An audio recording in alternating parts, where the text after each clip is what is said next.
ಜಾತಿವಾದವನ್ನು RSS ಎಂದಿಗೂ ಸಹಿಸುವುದಿಲ್ಲ. ಆರ್ಎಸ್ಎಸ್ನ 3ನೇ ಸರಸಂಘ ಚಾಲಕ ಬಾಳಾಸಾಹೇಬ್ ದೇವರಸ್ ಎಂದೇ ಪ್ರಸಿದ್ಧರಾದ ಮಧುಕರ್ ದತ್ತಾತ್ರೇಯ ದೇವರಸ್ ಜಾತಿ ತಾರತಮ್ಯದ ವಿರುದ್ಧ ಹೋರಾಡುವ ಮೂಲಕ ಇದನ್ನು ಸಾಬೀತುಪಡಿಸಿದರು. ಅವರು ಎಲ್ಲರನ್ನೂ ಸಮಾನವಾಗಿ ನೋಡಿಕೊಂಡರು ಮತ್ತು ಈ ಭೂಮಿಯ ಒಂದು ಸಂಸ್ಕೃತಿ, ಒಂದು ರಾಷ್ಟ್ರ ಮತ್ತು ಒಂದು ಸಿದ್ಧಾಂತ ಅಂದರೆ ಹಿಂದೂ ಏಕತೆಯಲ್ಲಿ ನಂಬಿಕೆ ಇಟ್ಟರು. 1915ರ ಡಿಸೆಂಬರ್ 11ರಂದು ಮಹಾರಾಷ್ಟ್ರದ ನಾಗ್ಪುರದಲ್ಲಿ ಜನಿಸಿದ ಬಾಳಾಸಾಹೇಬ್ ಅವರು ನಿರಂತರವಾಗಿ ಜಾತಿ ತಾರತಮ್ಯದ ವಿರುದ್ಧ ಹೋರಾಡಿದರು. ಚಿಕ್ಕ ವಯಸ್ಸಿನಿಂದಲೂ ಅವರು ತಮ್ಮ ದಲಿತ ಸ್ನೇಹಿತರನ್ನು ಮನೆಗೆ ಆಹ್ವಾನಿಸಿ ಅವರೊಂದಿಗೆ ಅದೇ ಪಾತ್ರೆಗಳಲ್ಲಿ ಊಟ ಮಾಡುತ್ತಿದ್ದರು.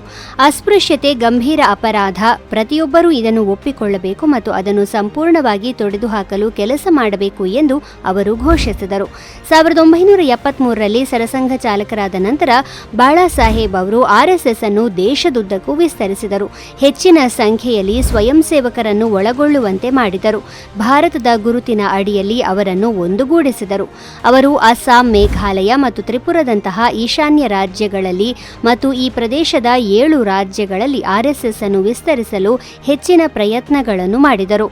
ಭಾರತೀಯ ಸಂಸ್ಕೃತಿ ಮತ್ತು ಮೌಲ್ಯಗಳ ಮಹತ್ವವನ್ನು ಒತ್ತಿ ಹೇಳುತ್ತಾ ಈಶಾನ್ಯದಲ್ಲಿ ಸಾಂಸ್ಕೃತಿಕ ಏಕತೆ ಮತ್ತು ರಾಷ್ಟ್ರೀಯ ಏಕೀಕರಣವನ್ನು ಉತ್ತೇಜಿಸುತ್ತಾ ಬುಡಕಟ್ಟು ಸಮುದಾಯಗಳಲ್ಲಿ ಶಿಕ್ಷಣವನ್ನು ಉತ್ತೇಜಿಸಿ ಅವರ ಆರೋಗ್ಯವನ್ನು ಸುಧಾರಿಸುವುದು ಮತ್ತು ಆರ್ಎಸ್ಎಸ್ ಮೂಲಕ ಹಲವಾರು ಕಲ್ಯಾಣ ಕಾರ್ಯಕ್ರಮಗಳನ್ನು ಅನುಷ್ಠಾನಗೊಳಿಸುವತ್ತ ಗಮನ ಹರಿಸಿದರು.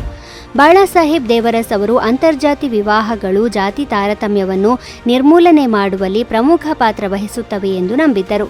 ಭಾರತದ ನಿಜವಾದ ಶಕ್ತಿ ಜನರನ್ನು ಜಾತಿಯಿಂದ ವಿಭಜಿಸುವುದರಲ್ಲಿ ಅಲ್ಲ, ಧರ್ಮ ಮತ್ತು ಮಾನವೀಯತೆಯ ಮೂಲಕ ಅವರನ್ನು ಒಂದುಗೂಡಿಸುವಲ್ಲಿ ಅಡಗಿದೆ ಎಂಬುದು ಅವರ ನಂಬಿಕೆಯಾಗಿತ್ತು.